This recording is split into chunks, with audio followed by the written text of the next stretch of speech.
Okay, hello students. Welcome to chapter 8. 8 point, chapter 8 is on polar coordinates and parametric equations and imaginary numbers. So let's jump into section 8.1.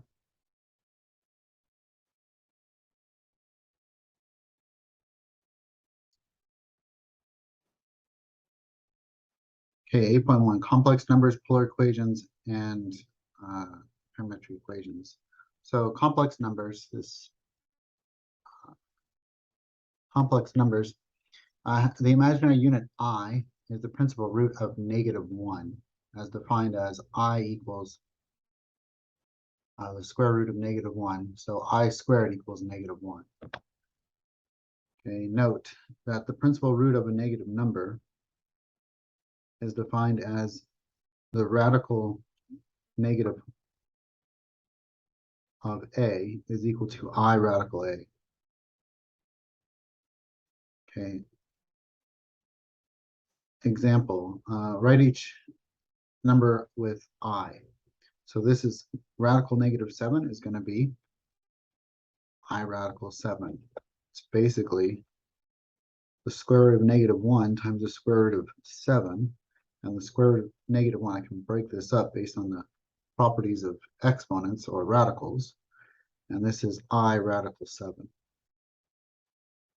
Okay, the negative of the square root of -44. I can't bring the negative in the square root, so that just stays outside. And this becomes I times the square root of 44. Or once again, if I did the whole thing, it's the square root of -1 times the square root of 44, which is -I times the square root of 44.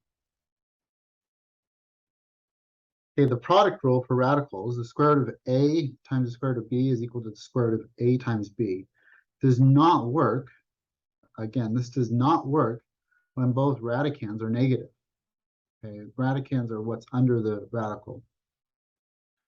Okay, when those are both negative, you can't just multiply them together and get a positive.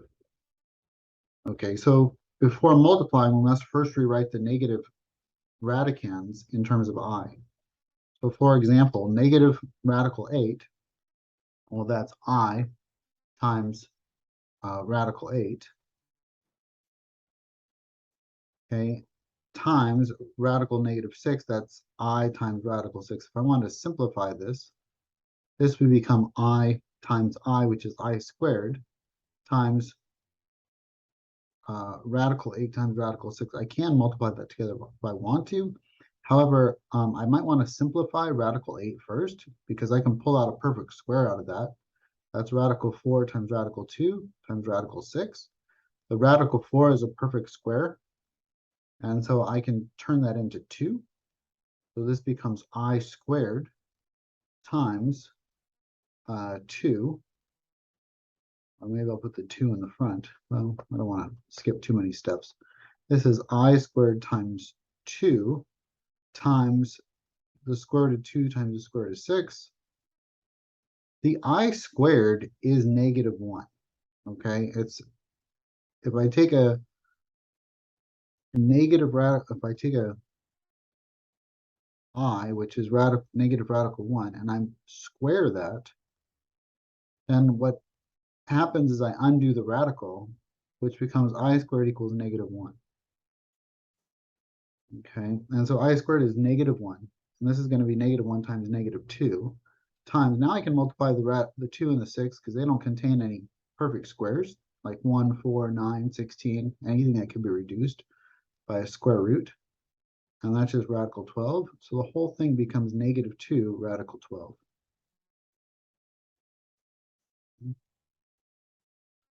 Okay, what about b here? We have the square root of -40.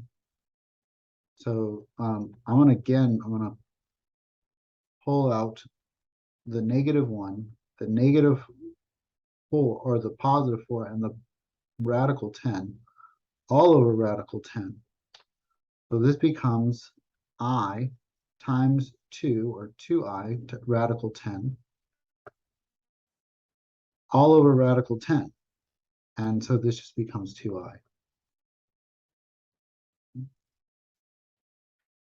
A complex number is of the form a plus bi. This is said to have a real component and an imaginary component.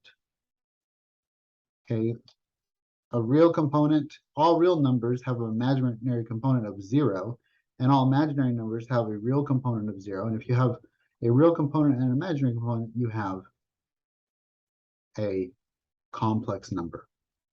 Okay, a complex number contains both a real and an imaginary.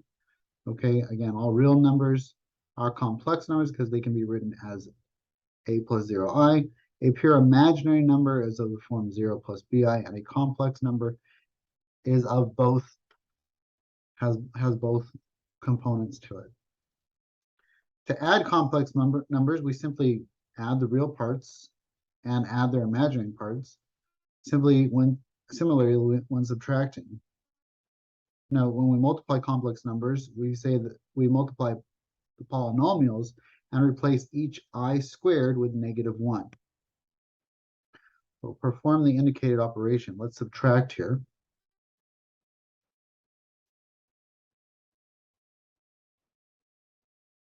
Okay, so we have 8 minus 5i minus, let me try to get rid of this thing quick.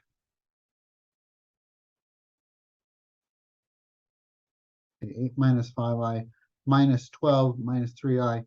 I'm going to distribute the negative sign. So this is 8 minus 5i, okay, minus 12 plus 3i. And now I'm just going to combine like terms. Again, I'm going to put the real components together and the imaginary components together, treating them like they're like terms. So 8 minus 12 is -4. Negative 5i plus 3i is minus 2i. And I get -4 minus 2i. Okay, when I multiply, I'm just going to FOIL this out. 6 times 2 is 12. 6 times 4 is 24i. -4i times 2 is -8i. And -4 times +4i is -16i squared. Okay, once again, the I squared becomes a -1. So this is like -16 times -1, or +16. So what I can do is I can combine the 12 and the 16, and that becomes 28. I can combine the 24 minus 8, which becomes 16i. And I'm left with 28 plus 16i. Okay, let's do a couple more. Okay, a plus bi and a minus bi are called complex conjugates of each other. When we multiply a complex number by its conjugate, we get a real number. Okay, the imaginary portion drops out.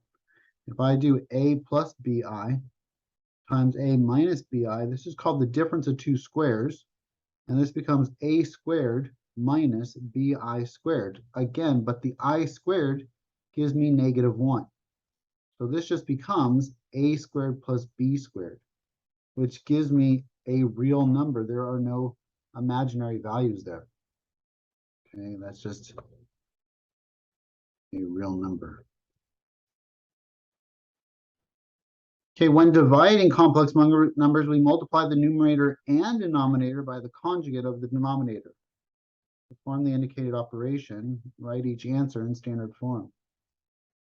So I have 3 minus I is the bottom, okay? So that's the denominator. So I want to multiply both top and bottom here by the conjugate. Well, if 3 minus I is one conjugate, we call that a conjugate pair. 3 minus I is one conjugate. 3 plus I is its pair, is its partner. And so we multiply both the top and bottom by the conjugate of 3 minus I. Right? So again, we need to multiply out the bottom, the top and the bottom here, 23 minus I times 3 plus I, all over 3 minus I times 3 plus I. Okay, so let's FOIL out the top here. 23 times 3, well, that's, what is that, 69? Okay, 23 times I is 23I. Negative I times 3 is negative 3I. And negative I times I is negative I squared. All over 3 minus I times 3 plus I, that's 9. The minus and then we get 3I plus 3I, and the minus 3I, which those are going to drop out, and then negative I squared. Okay, let's figure out what this negative I squared is. Well, I squared is a negative 1. I squared here is a negative 1. So a negative of a negative I is just positive 1.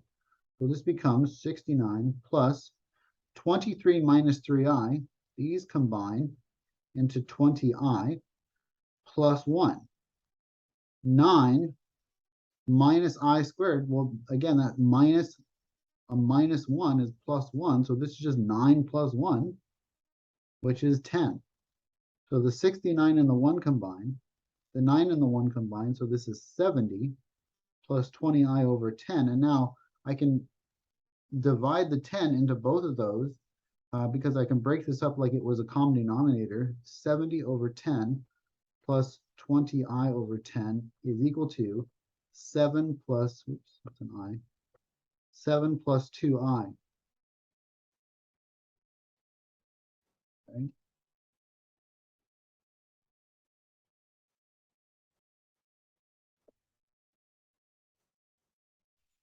Okay, let's do the next one here. 5 minus I over I. So this is, this I can treat it like it's a complex number. If I go 0 plus I, then what's its conjugate? Okay, what's the conjugate of 0 plus a? Well, it's 0 minus I. Okay, and so those are the conjugate pairs that I'm looking at.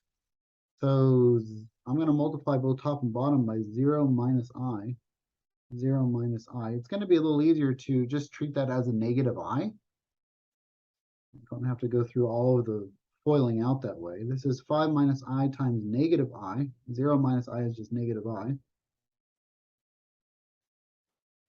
Okay, all over I times negative I. Okay. So what is this going to become? Well, distribute the negative I.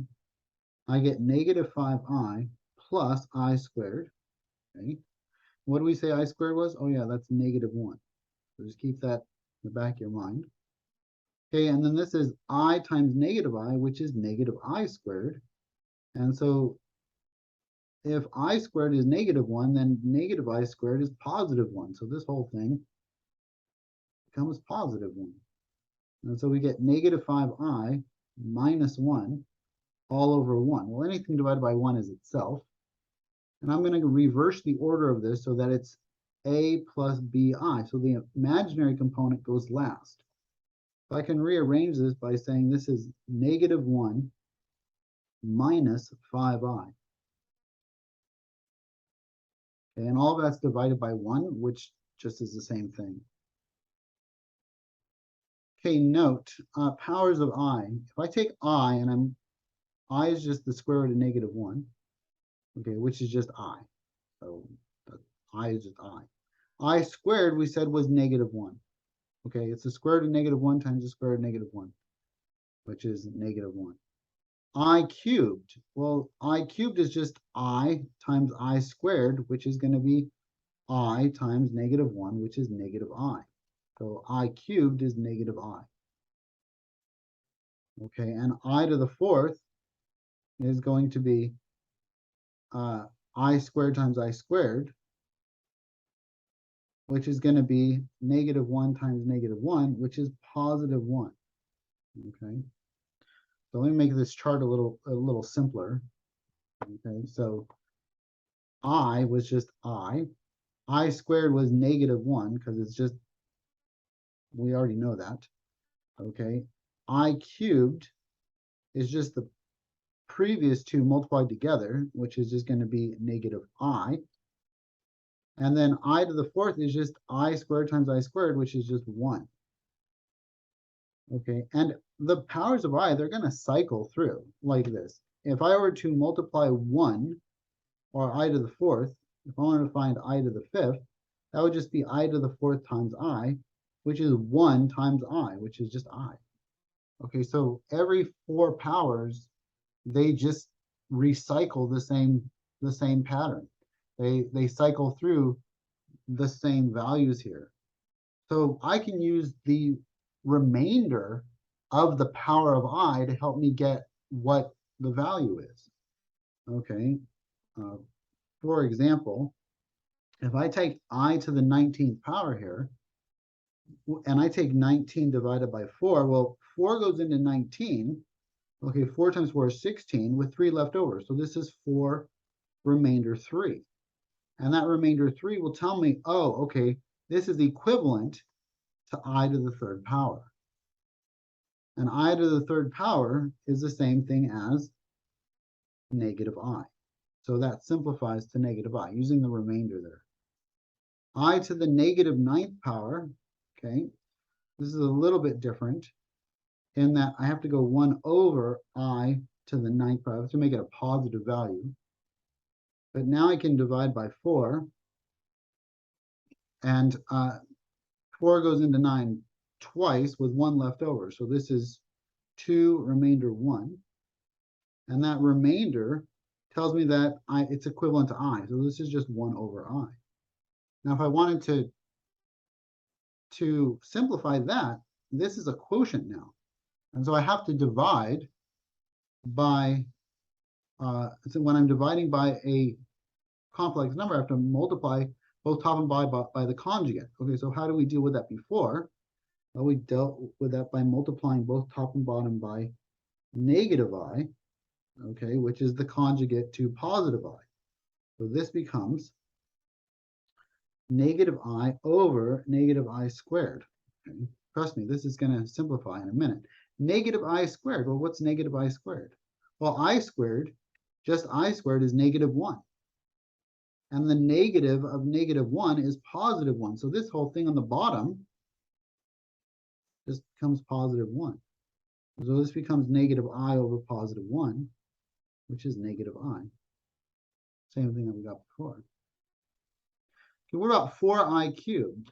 Well, this is going to be 4 cubed times I cubed, which is 64 times I cubed. And what was I cubed? Negative I.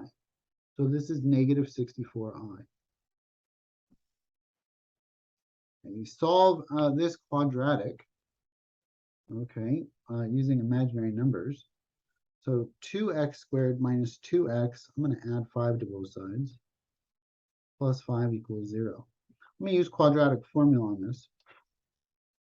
So I have a sinking feeling that this is going to end up giving me imaginary units, imaginary roots. Otherwise, it wouldn't probably exist in this section if imaginary numbers weren't included. Okay, so x is equal to negative b plus or minus the square root of b squared minus 4ac all over 2a. Okay, so x is equal to negative of a negative 2 plus or minus the square root of negative 2 squared minus 4 times 2 times 5 all over 2 times 2. Okay. Let's see what this becomes. This is going to become x equals 4 plus or minus the square root of 4 minus 20 times 2 is 40. All over 4. Okay, that's nice. X is equal to 4 plus or minus 4 minus 40 is radical 36. All over 4. Okay, this is negative 36, not just 36.